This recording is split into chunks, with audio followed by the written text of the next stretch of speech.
What's up guys, this is AK, and in the past 2 years remote working has become norm. We've all gotten used to working, studying, learning and even shopping from home, and for the most part we've gotten quite used to it. Or not. Anyway, in today's video I wanted to share some work from home life hacks that I've discovered over the past 2 years, and hopefully there's something you can take away from this video and implement it into your own work routine and get more work done. I did try to get a good mix of life hacks, so regardless of what your work routine looks like, there should be something for everyone. So let's not waste any more time and jump right in.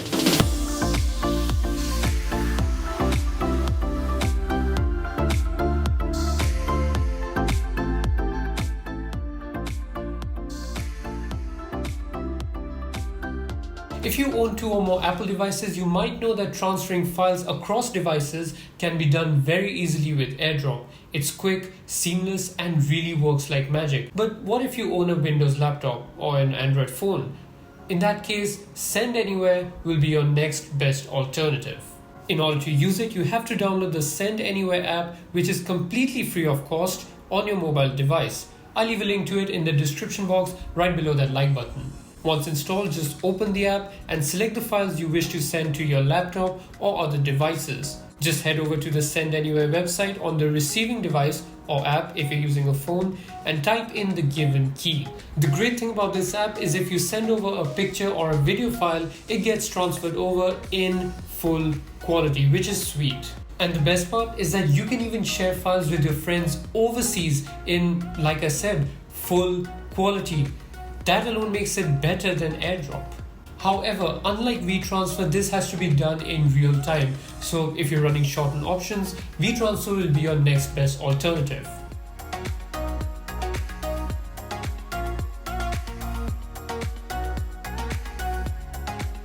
Last minute meetings or appointments, or maybe you're a student looking for a way to stay above outstanding assignments. Personally, studying from home was really a mess because online communication made it so hard to stay up to date with my deadlines. That was until I started using Tasks. Google Tasks is completely free and automatically syncs with your Google Calendar. So whenever you add a new task along with its date and time, it will automatically show up in your Google Calendar. You don't have to set up anything. So if you're on your laptop, you can easily view all your tasks from the Google Calendar website, and if you're using Chrome, you can click this Tasks button on the right to view just the tasks themselves. Tasks also offers an iPhone widget, which I find really useful. It just sits on my home screen, and every time I unlock my phone, I can catch a glimpse of the things that I need to do and should be doing when I'm spending way too much time watching YouTube or scrolling through Instagram. But once you have everything right in front of your eyes, you'll be reminded of it every time you unlock your phone, and eventually you're going to get more work done. Your teachers are going to be happy, your bosses are going to be happy, and managing work will become a lot easier.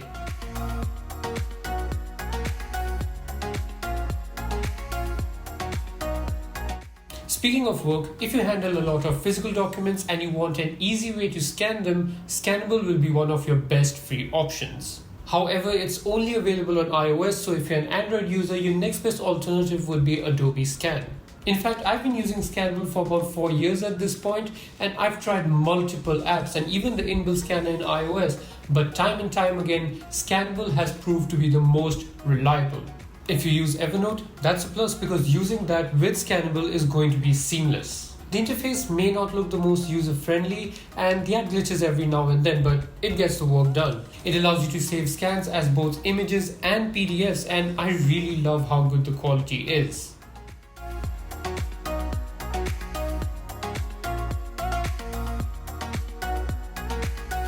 As you may have noticed, Google Chrome introduced a dark theme some time ago. However, this theme doesn't apply to websites and is only limited to the homepage and search results. Due to the nature of remote work, you may have to stay up late to complete that final assignment or presentation you were working on, and you may have realized that the bright white light from most web pages can feel strenuous on the eyes. However, there is a way to save your eyes from all that torture, and perhaps a few bucks on a pair of glasses. Head over to Chrome Flags, the link to which can also be found in the description below, then search for dark mode and click enabled on the first setting. Relaunch Chrome, and now it will force all websites to appear in a dark theme.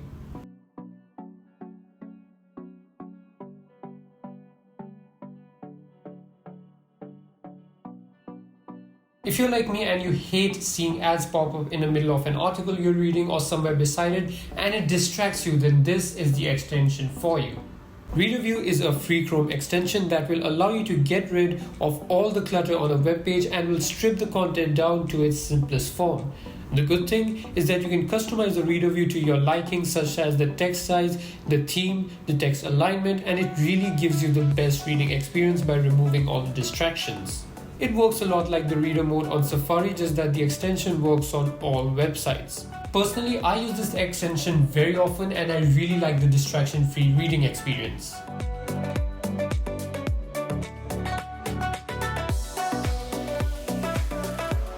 If you're like me and you suddenly come up with an idea for whether it's a project you're working on or an article you're writing, then this app will be really useful for you.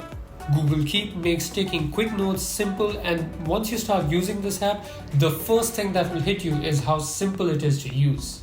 You can access it from both your computer and your phone if you download the app, and all your notes are stored in one place. If you like, you can even add handwritten text or images, change the background color of the notes to color code them, and you can even create labels to segregate your personal notes and work-related notes.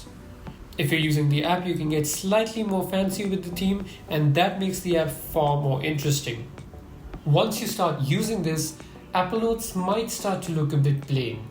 Unfortunately, they don't offer widgets, so there's no quick way to create a new note from the home page, unlike tasks, so you have to jump into the app.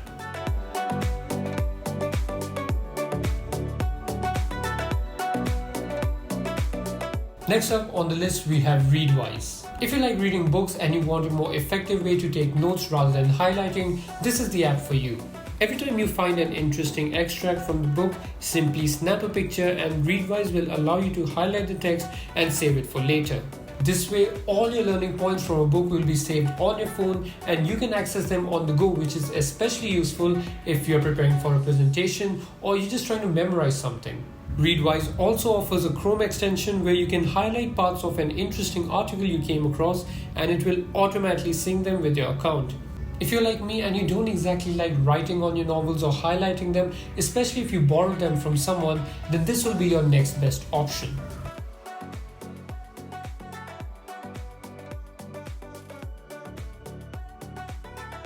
Finally on the list, we have reverse image search.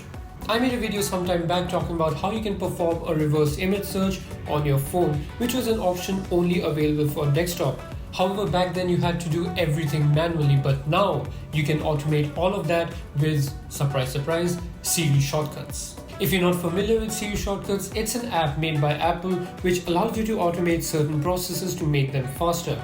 All you have to do is click a button or talk to Siri and it will carry out a multiple step process based on how you configure it. There's a lot you can do with this app and its functionality has only grown ever since it was introduced. You can download the shortcut from the link in the description below. Now all you have to do is tap on the shortcut to run it and select a picture from your Photos app, and the shortcut will automatically perform an image search for you and find similar images. This can be especially useful if you want to make sure that you're not using copyrighted material for an important project you're working on, or you just want to find similar images.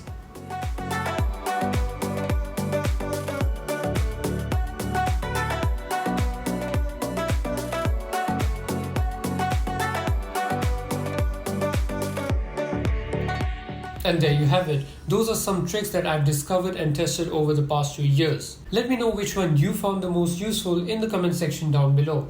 Drop a like on this video if you found it useful, subscribe if you haven't already, and make sure to check out my other videos. Thank you for watching, and I'll see you guys in the next one. But once you have everything right in front of your eyes, you're going to be reminded of that every time you unlock